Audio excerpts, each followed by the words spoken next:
உங்கள் favourite TV ஷோக்களை இனி miss பண்ண தேவையில்லை. ZEE5 இல் முற்றிலும் இலவசமாக காணுங்கள், இங்கேயும் எப்பொழுதும். என்ன சொன்னாலும் கேட்கறதே இல்ல. தேவையில்லாத விஷயத்துல தலையிட்டு அந்த ரவுடிகள்கிட்ட மாட்டிக்க பார்த்த. இப்போ இப்படி ஒரு ஆக்சிடென்ட் வேற. உங்ககிட்ட எத்தனை வாட்டி சொல்றது என் விஷயத்துல தலையிடாத, ஒதுங்கிக்கன்னு கேட்கவே மாட்டேன். ஏதோ நான் கூட இருந்தனால சரியா போச்சு. நீ தனியா வரும்போது இப்படி ஆயிருந்துச்சுன்னா, போலீஸ் கேஸ் ஆயிருந்துச்சுன்னா யாருக்கு பிரச்சனை? பாவம் வயசான ஆளு. அவருக்கு எதாவது ஆயிருந்துச்சுன்னா?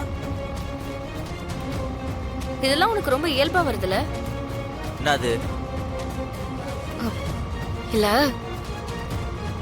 தப்புன்னு எனக்கு பதிலா நீ பழி ஏத்துக்கிட்டியே, அதுக்கு சொன்ன. பின்ன வேற என்ன பண்ண சொல்ற? ஓரமான என்ன வேடிக்கை பார்க்க சொல்றியா?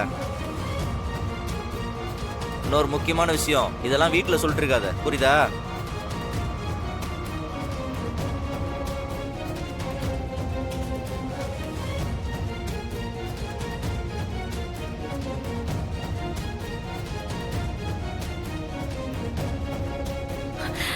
இது எங்க அண்ணன் கழுத்துல இருந்த ருத்ராட்சம். இது எப்படி உங்க மாறன் ரூமுக்கு வந்துச்சு? ஏன் ரூம்லையா? சான்ஸே இல்லை. நான் எதுக்கு இதெல்லாம் கொண்டு வந்து வைக்க போறேன்? ரூம்ல ருத்ராட்சி யார் கொண்டு வந்து வச்சான்னு கேட்டேன்ல, நான் தான் கொண்டு வந்து வச்சேன். வேணும்னே தான் காரை கொண்டு ஆட்டோவில் மோதினேன். ஆனா அவனை கொல்லணுங்கிற மோட்டிவெல்லாம் எனக்கு கிடையாது. இனி இந்த கேஸ்ல நீ இன்வால்வ் ஆன பழைய மாறன் நீ திரும்ப பார்ப்ப.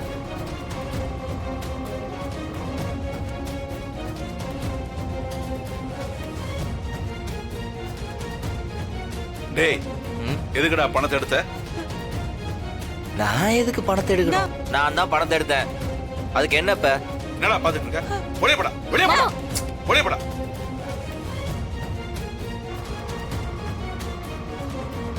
மேடம், நீங்க எதுக்கு மேடம் இங்க வந்தீங்க?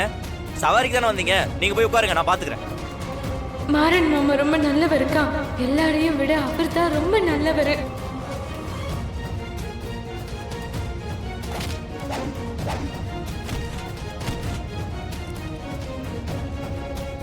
மாறன் மாமா வந்து என்னை காப்பாத்தினாரு.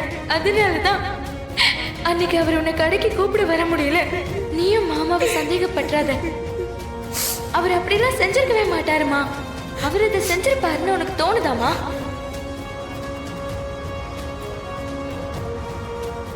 யாரை காப்பாத்த நீ பலியாயிட்டு இருக்க?